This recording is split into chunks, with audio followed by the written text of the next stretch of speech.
મારા પ્રિય ભાઈઓ બહેનો, તમને નાતાલનો પ્રેમી સલામ. Happy Christmas to you.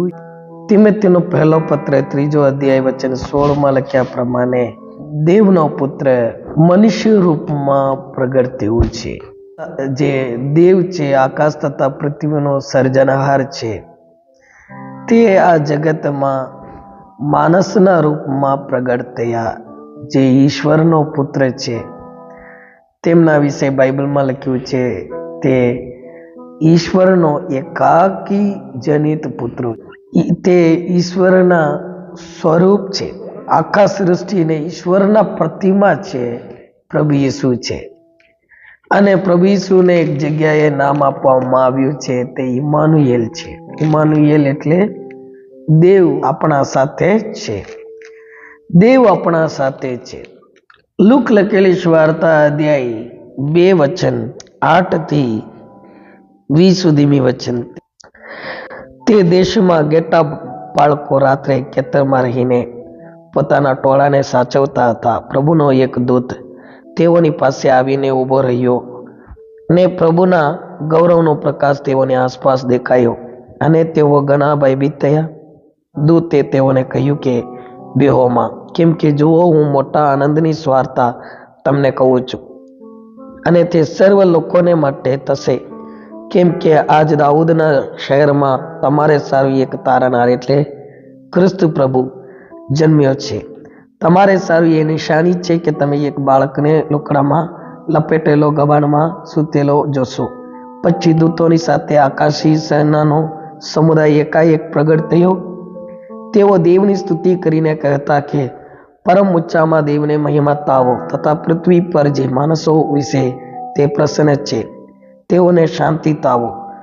દૂતો તેઓની પાસેથી આકાશમાં ગયા પછી તે ગેટા બાળકોએ એકબીજાને કહ્યું કે ચાલો આપણે બેથલેહેમ જઈએ અને જે વાતની ખબર પ્રભુએ આપણને આપી છે તે જોઈએ.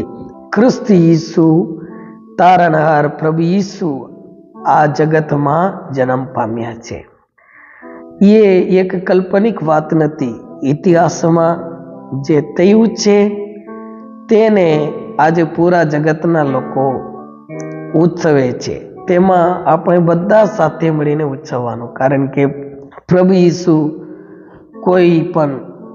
કોઈ નાતના, કોઈ ધર્મના, કોઈ ભાષાના, કોઈ કુળના એવું કંઈ ભેદભાવ સમજાવવા માટે અહીં આવ્યા નહીં. બાઇબલમાં જેમ યોહાન 1 અધ્યાયમાં લખ્યું છે, તે પોતાનામાં આવ્યા, સગળું તેમનાથી ઉત્પન્ન થયું છે. તો ઉત્પન્ન કરતા આ જગતમાં જન્મ થયા. તે જગતમાં જન્મ થયા છે ત્યારે એમ થયું છે, તે એક સામાન્ય એક માણસ જેમ જન્મે છે તેમ પ્રભુ ઈસુ જે આકાશ તથા પૃથ્વીનો રચનાર છે તે આ જગતમાં જન્મ લીધા છે. તે આ જગતમાં જન્મ્યા ત્યારે તે દેશમાં જે ગેટા બાળકોએ રાત્રે જે ગેટાઓને સાચવતા હતા તેઓના આગળ આકાશો ખોલીને સ્વર્ગદૂતોના મોટો સેના, અહીં લખ્યું છે ગૌરવનો પ્રકાશ તેઓનો આસપાસ દેખાયો. સ્વર્ગદૂતોએ આ જગતમાં આવીને તેઓને શુભ સંદેશ કહ્યો છે. શુભ સંદેશ પ્રભુ ઈસુ જન્મ્યા છે તે શુભ સંદેશ દરેક માનવ જાતના માટે આપવામાં આવી છે.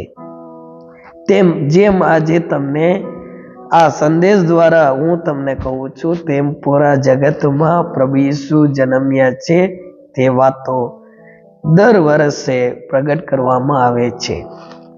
તો પ્રભુ ઈસુ જન્મ્યા તેથી માણસોને પાપોથી મુક્તિ, શ્રાપોથી છુટકારા અને બીમારથી સાજાપના અને માણસોને મુક્તિ મળે છે. દેવના પાસે જવા માટે કૃપા મળે છે અને માણસોને આનંદ ભરપૂર જીવન પ્રભુ ઈસુને વિશ્વાસ કરવાથી મળે છે. ખુશી આવી છે. તમે પ્રભુ ઈસુના નામમાં તમે પ્રાર્થના કરો, તમે જે માંગો તે તમને મળે છે. એવા આનંદ ભરપૂર જીવન પ્રભુ ઈસુના દ્વારા મળે છે.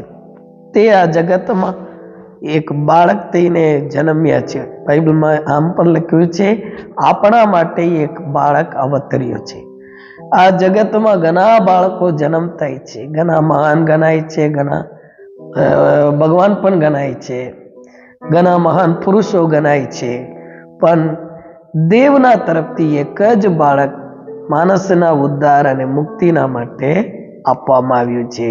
તે પ્રભુ ઈસુ છે. તેઓ ખબર આપ્યા, તમે જાઓ અને તેમને ત્યાં જોશો. તો એમ જ પ્રભુ ઈસુના જન્મને ઉજવવા માટે સ્વર્ગદૂતો તરફથી તેઓને આજ્ઞા અને શુભ સંદેશ મળ્યો છે.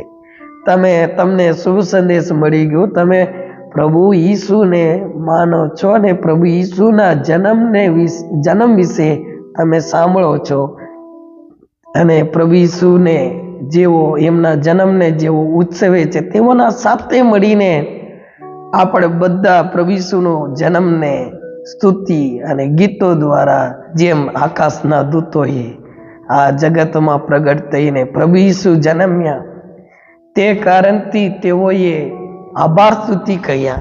ગેટા બાળકોએ પ્રભુ ઈસુના જન્મ વિશેની જે સ્વાર્થા સાંભળીને તે લોકોએ પ્રભુ ઈસુને મળવા માટે જ્યાં પ્રભુ ઈસુ તેમના આગળ તેઓ ગયા અને પ્રભુ ઈસુનું દંડવત પ્રણામ કર્યા છે.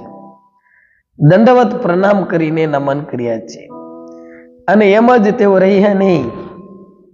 સ્વર્ગદૂતોએ જેમ દેવની સ્તુતિ કર્યા, આરાધના કર્યા, તેમ આ લોકો જઈને બીજાને પ્રભુ ઈસુની જન્મ વિશે તેઓ પ્રગટ કર્યા છે. તેઓને દીટા પછી જે વાત એ છોકરા સંબંધી તેઓને કહેવામાં આવી હતી તે તેઓને જાહેર કરી. તેઓએ જાહેર કરી. જે વાતો ગેટા બાળકોએ તેમને કહી તેથી સર્વ સાંભળનારાઓ અચરજ થયા.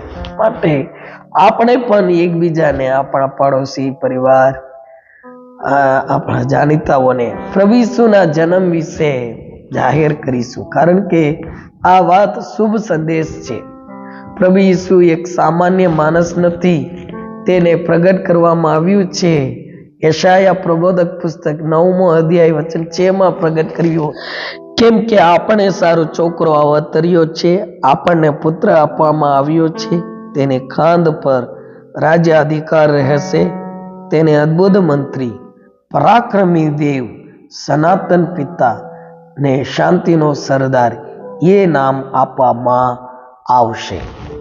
જો એ સામાન્ય માણસ નથી, પણ એક અદ્ભુત માણસ છે, કારણ કે જે ઈશ્વરના પુત્ર છે આ જગતમાં માણસના રૂપમાં તે અવતર્યો છે. માટે તેમને સમજવા માટે તેમના ગુણવત્તાઓ અને એમના મહત્વો અહીં સમજાવવામાં આવ્યું છે. માટે એ વાતોને તેઓ બીજા માણસોને પણ તેઓ જાહેર કર્યા. અહીં લખ્યું છે, જે વાતો ગેટા બાળકોએ તેમને કહી તેથી સર્વ સાંભળનારાઓ અચરજ થયા, કારણ કે આવા માણસ આજ સુધી જન્મ્યા નથી.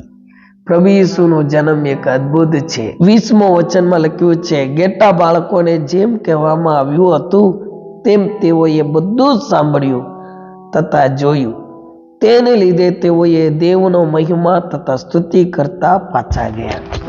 પ્રભુ ઈસુનો જન્મ તેને વિશ્વાસ કરવાથી નહીં, પ્રભુ ઈસુના જન્મના લીધે આપણે દેવના ઘરમાં આવીશું, દેવના સન્નિધિમાં, પ્રભુ ઈસુના સન્નિધિમાં આવીશું.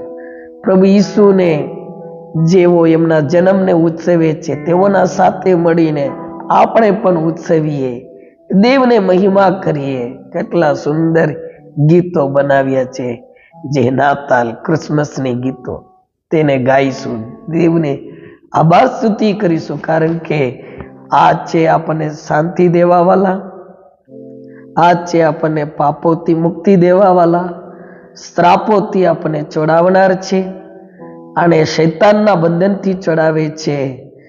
મંત્ર તંત્ર એવા જેવા દરેક દુષ્ટ બંધનથી છોડાવનાર છે.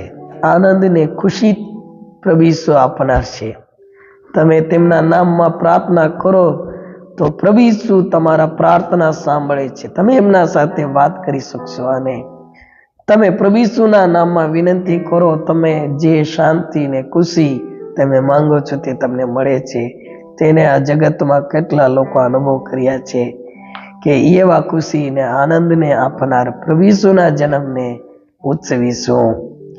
હેપી ક્રિસમસ અને હેપી નાતાલ. પ્રભુ ઈસુ તમને આશીર્વાદિત કરે. God bless you.